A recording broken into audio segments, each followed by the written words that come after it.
We've been deeply conditioned to believe that freedom is a destination. You think, if I just had enough money, I'd be free. Or, if I could just conquer my anxiety, I'd be free. We are constantly searching for the list. The 5 things we need to acquire.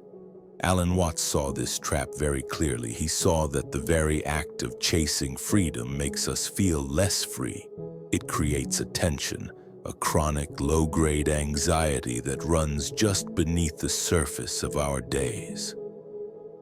This is the great paradox, he observed. You are frantically trying to get somewhere you have already arrived. Watts understood the human situation.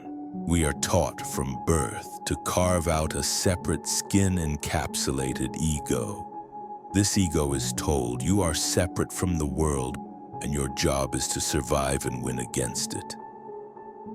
But that independent manager inside your head, that is the very root of the problem. Imagine trying to catch water by squeezing your hand shut.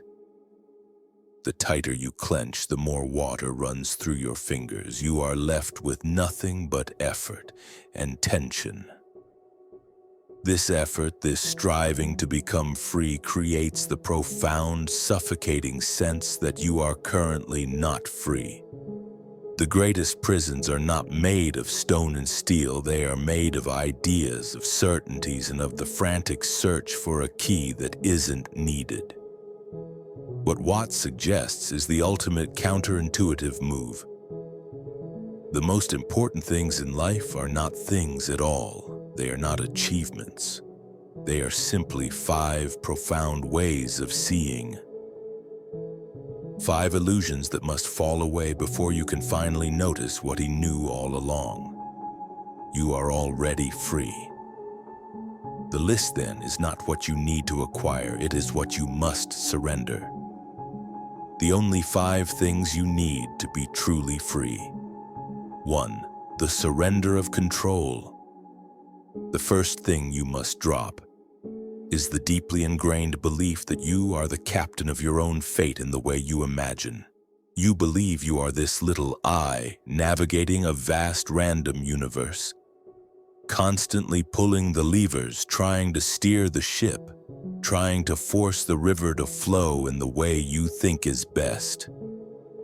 But Watts asks, do you run your heart? Do you grow your hair? Do you consciously think your thoughts? The thinking, the growing, the beating, it all happens. You don't do it.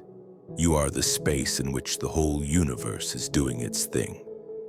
You are, in Watts's poetic language, a behavior of the universe. You are the wave, and the wave does not try to be the ocean. It simply is the ocean, expressing itself. The freedom comes when you stop pretending to be the one running the show. The ego wants credit for the good things and tries to take the blame for the bad things. But it is only a conceptual overlay. When you surrender the illusion of rigid control, you realize that the energy that makes the stars shine is the same energy that makes your thoughts occur. You can trust that energy. The effort to control everything is a chronic, exhausting tension. When that effort stops, the tension collapses and the energy returns to the simple, vibrant act of living. This isn't fatalism, this is Taoism, the art of going with the grain of the universe. When you stop fighting the flow, you find the greatest power, the power of being carried along. 2. The surrender of time. The second thing to drop is the tyranny of the clock. Watts observed that we use time as a tool of self-torture. We are either lamenting the past or desperately, anxiously anticipating the future. We are always running toward a moment that never arrives. The now is merely a temporary staging post, a necessary evil before the real thing begins. But the future, as he taught, is always an abstraction. It is always something that is going to be now. You never live in tomorrow. You only ever live in this moment, right here. The sense of being unfree comes directly from this constant deferral of life. You tell yourself, and I'll relax when the project is done, or I'll be happy when the debt is paid. You have put a condition on your aliveness, and that condition always resides in an imagined future. But what if, as Watts suggested, life is musical, not linear? A melody is not trying to get to the final note. The whole point of music is the moment-to-moment experience, the sound of this note. If you only listened to the note to hear the next one, you would miss the song entirely. You're playing the music of your life, but you are only concerned with the final chord. Freedom is found in the willingness to be wholly present with the current note. To let the past be the past, a phantom, and to let the future be a mystery, something that will unfold, not something that must be forced. The moment you are fully here, you stop needing the future to save you. 3. The surrender of security. The third thing you need to drop is the need for permanence. The quest for a safe, secure, and predictable life. This is the great teaching from Watts's most famous work, The Wisdom of Insecurity. We spend our entire lives trying to build a fortress against change, against pain, against death. And that fortress is our prison. Why? Because the universe is inherently flux. It is change, it is fire, it is movement. To seek permanent security is to seek a state of death. You are trying to freeze the river of life. If you believe that happiness is a state you can reach and then hold on to forever, you will be perpetually miserable. Every good thing that comes will be shadowed by the fear that it will leave. You're not enjoying the sunlight. You're worrying about the coming night. True freedom, then, is the capacity to embrace the uncertainty of it all. It is saying, yes, I could lose my job, my love, my health, and the fundamental underlying reality of who I am would remain untouched. Once you realize you are not a solid, permanent thing, but a constantly changing process, a flow, then change ceases to be a threat. It simply becomes what you are. You are not a spectator watching the stream, you are the current. The man who accepts his insecurity is the only man who is truly secure, because he is no longer trying to do the impossible. 4. The surrender of identity. The fourth thing you must drop is the most sacred cow of our culture, the fixed, definable you. We confuse ourselves with the role we play. We confuse ourselves with our job title, our political opinion, our historical biography, or the list of mistakes we have made. Watts called this the social hallucination.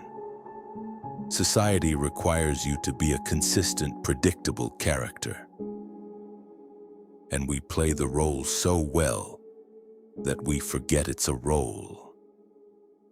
The profound freedom arrives when you notice the performance, when you recognize that the you defend in an argument, the you that gets offended, the you that is always trying to prove its worth, is a conceptual puppet.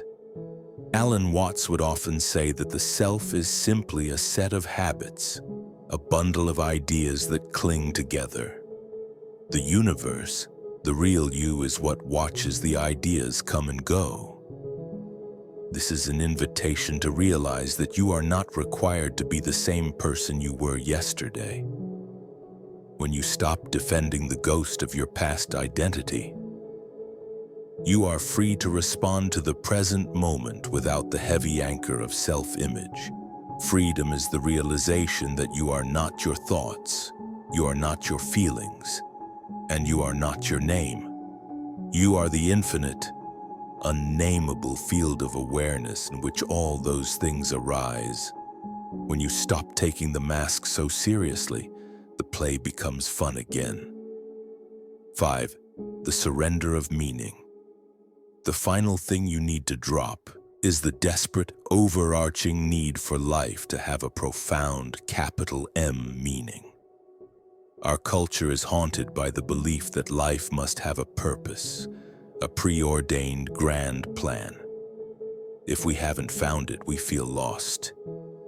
But Alan Watts, looking through the lens of Zen and Taoism, suggested that life is not about meaning. It's about experience. If you ask what the meaning of a beautiful piece of music is, you have missed the point entirely. The meaning is not a message hidden within the notes. The meaning is the music itself. The purpose of dancing is the dance. The purpose of singing is the song. Life is not a journey with a destination.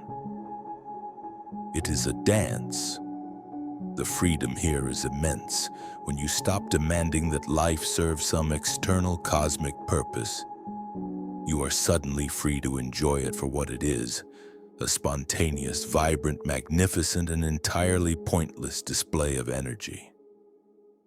The search for meaning is what makes us serious, and that seriousness is what suffocates the joy. When you allow life to be its own justification, to be simply this, the immense pressure to figure it all out vanishes. You stop asking why, and simply begin to live. The 5 things you needed then were not things to acquire, but burdens to put down. They were 5 illusions of separation. The illusion of the separated controller. The illusion that life is happening somewhere else, in the future. The illusion of permanence in a world of flux. The illusion of the fixed, defensible identity. The illusion that life requires a purpose outside of itself. You see, the truth of Alan Watts's wisdom is that we have mistaken the map for the territory. We have believed the menu is the meal. Freedom is the discovery that there never was a rigid plan to begin with. That the universe has been playing through you all along. The final realization, the climax of Watts's work is simple. You are it. You are the energy that created the cosmos, expressing itself temporarily as you. When you realize this, you stop taking the game of me so seriously. You stop defending the small, frightened ego, and you begin to live with the same spontaneous, effortless creativity that a bird uses to sing, or a flower uses to bloom. You simply and profoundly wake up to the fact that you have been free all along. Your job isn't to fight the world to gain your freedom. Your job is simply to stop fighting yourself.